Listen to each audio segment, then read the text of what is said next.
যুদ্ধ, সরকার পতন ও নানা অস্থিতিশীল পরিস্থিতির মধ্য দিয়ে যাচ্ছে সিরিয়া ও তার পার্শ্ববর্তী দেশগুলো।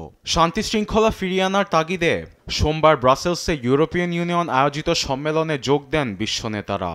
আলোচনার পর দেশগুলোকে 5.8 বিলিয়ন ইউরো দেওয়ার প্রতিশ্রুতি দেয় ইউরোপিয়ান ইউনিয়ন।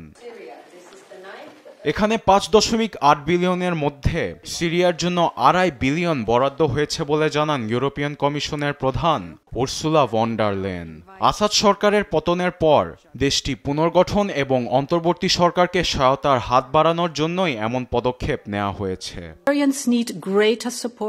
সিরীয়দের এখন সহায়তার প্রয়োজন। এর জন্য 2025 ও 26 সালের জন্য তাদেরকে 2.5 বিলিয়ন দেওয়ার প্রতিশ্রুতি দিয়েছে ইউরোপীয় ইউনিয়ন। আপনারা যারা এই সম্মেলনে যোগ দিয়েছেন তারা সিরিয়াকে যেভাবে পারেন সহায়তা করেন, কারণ সিরিয়ার ভবিষ্যৎ গঠনে এখন এটি সবচেয়ে বেশি দরকার।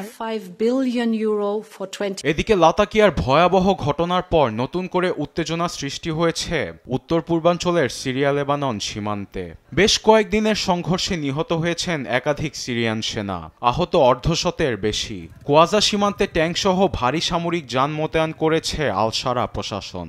সিরিয়া ও লেবানন দুপক্ষই করছে পাল্টাপাল্টি অভিযোগ। এদিকে ইরান সমর্থিত সংগঠন হিজবুল্লাহর উপর আঙুল তুলছে দামেস্কো। নিরাপত্তা বাহিনীর লোকজনকে টার্গেট করেই এ হামলা করেছে হিজবুল্লাহ। পরিস্থিতি সামাল দিতে নিরাপত্তা বাহিনীর বাড়তি সদস্য মোতায়েন করা হয়েছে। কয়েকদিন পর্যন্ত আমরা এখানেই থাকব।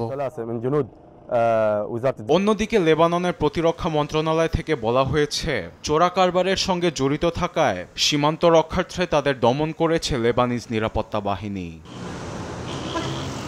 আরবেদ আফসার, নিউজ ডেস্ক, দেশ টিভি।